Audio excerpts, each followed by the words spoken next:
This is a pig named Pip. Pip is obsessed with apple pies. Here are 5 of Pip's friends.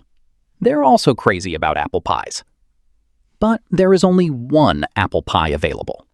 That's called scarcity. 6 pigs want to buy a pie at a bakery that only has one. That's the mismatch between supply and demand. This is a baker pig. Initially, he sells a pie for 5 carrots. But since every pig is desperate to get it, the baker jacks the price up to 20 carrots. That's called demand pull inflation. The pig uses flour, apples, sugar, and butter to make the pie, plus electricity, rent, and overhead. Total cost is 2 carrots to make one pie. That's called the cost of goods sold. The pig sells the pie for 20 carrots and clears 18 carrots after expenses. That's called net profit. At this point, he's the only baker pig in the entire valley. The other pigs have no choice, so they have to buy it at any price. That's called a monopoly. The other pigs see the massive profit margins and start baking their own pies. The baker pig doesn't want anyone touching his market share, so he forms a mob to threaten other bakeries, forcing them to shut down or give him a cut. That's called racketeering. The valley president finds out and sends the cops to bust the mob pig. The mob pig slides some carrots to the president and says, "Don't bust me. I'll give you a cut of the pie revenues." The president agrees. That's called political corruption. The tax authority comes knocking, demanding tax carrots. If the mob pig pays up, he loses a fortune. So the mob pig sets up a private nonprofit called the Underprivileged Pigs Foundation. He claims it's to help poor pigs, but it's actually to help himself. He donates carrots to his own foundation for a massive tax write-off, while the public praises him as a generous philanthropist. The foundation then hires the mob pig as CEO, pays him a fat salary, buys a massive mansion for his office, and gets him a luxury sports car. This way, the mob pig still spends his own carrots and stays out of federal prison. That's called tax avoidance. The mob pig has a lot of carrots, but he wants even more. He notices that pigs in the valley love apple juice, but the local juice is overpriced and tastes terrible. The mob pig travels to the neighboring valley to try theirs. The juice there is delicious and cheap because they have better orchards and a superior recipe. The mob pig buys juice from the neighboring valley and sells it back home. That's called importing. The pig government doesn't want foreign juice flooding the local market because local juice makers would go out of business. So the government forces the mob pig to pay extra carrots to sell foreign juice, making the imported stuff more expensive than the local brand. That's called a tariff. The mob pig doesn't want to pay tariffs, so instead of going through the main border checkpoint, he sneaks it through the backwoods. That's called smuggling. The mob pig makes a mountain of carrots from smuggling, but there's a catch. He can't spend them openly without raising eyebrows. If the feds find out, he's going straight to federal prison. So the mob pig sets up a shell company, a business that exists only on paper but does absolutely nothing.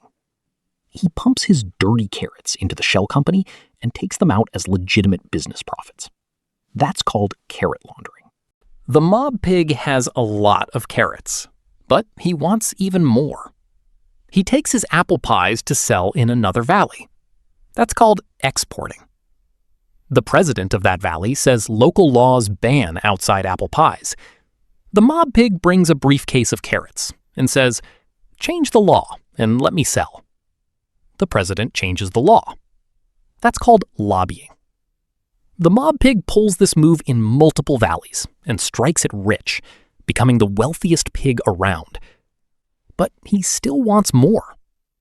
He spots a massive empty plot of land in the valley. He buys it dirt cheap, subdivides it into tiny lots, and flips them to other pigs at a premium price.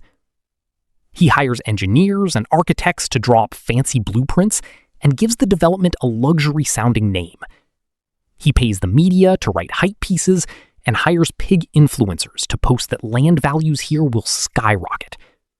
That's called suburban land speculation. Another pig desperately wants to buy a plot, but has no carrots.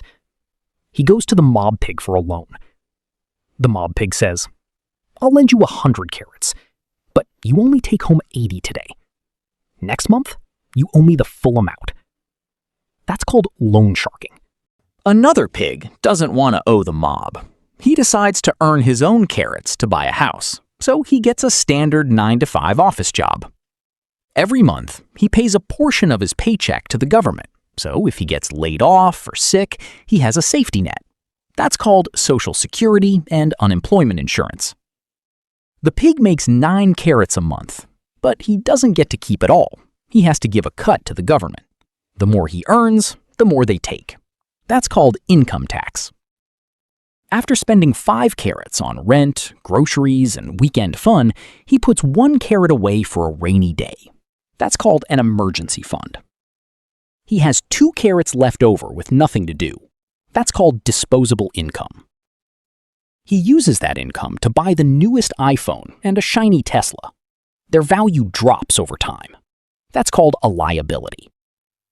Or he buys gold, so inflation won't eat away his purchasing power. That's called a defensive asset. He could also use those carrots to buy a piece of land. Its value goes up over time. That's called an asset. He throws carrots into unpredictable things like crypto or tech startups. That's called venture capital or high-risk investing. He builds a studio apartment complex on his land for other pigs to rent, collecting carrots every single month. That's called a cash flow asset. Now, he doesn't have to lift a finger, and carrots just keep rolling in. That's called passive income. The pig gets invited by a friend to a hype Discord server. They promise easy money with 0 effort and endless carrots. But to get the job, he has to pay an upfront carrot fee to the admin. That's called an online scam. Fed up with employment, the pig quits to start his own business. Lacking cash, he goes to the bank for a carrot loan. The bank doubts his ability to pay it back, so the pig offers his apartment building as a guarantee if he defaults. That's called a mortgage. With the carrots, he buys machinery, equipment, and an assembly line for apple jam. That's called capital. He starts a strictly for-profit company. That's called capitalism.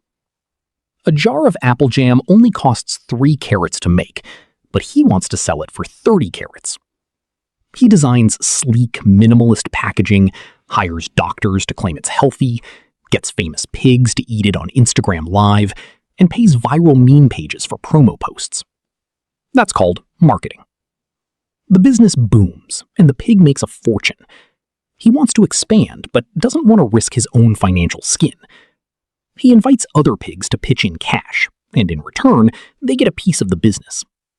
That's called a public corporation. Each investor is called a shareholder. The biggest shareholders get elected to a group that calls all the corporate shots. That's called the board of directors. When the company distributes profits to shareholders, that's called a dividend. After paying dividends, the pig isn't happy because legitimate business is exhausting and too slow. He realizes other pigs also want to get rich quick without working. He sets up a shell factory that does nothing and claims he needs capital to run it. If you give him 10 carrots, he promises 1 carrot back every day. That's a 365% annual return. He hosts flashy get-rich-quick seminars, urging them to recruit friends and family. He uses carrots from new investors to pay the older ones. When the system collapses, he bags all the carrots and vanishes. That's called a Ponzi scheme. And just like that, tons of pigs lose all their carrots and can't afford apple jam anymore. Jam sits on the market shelves, collecting dust. The jam factory shuts down production because nobody is buying. Employees get laid off, meaning they have even less carrots to spend. More unsold jam leads to more unemployed pigs. That's called an economic recession.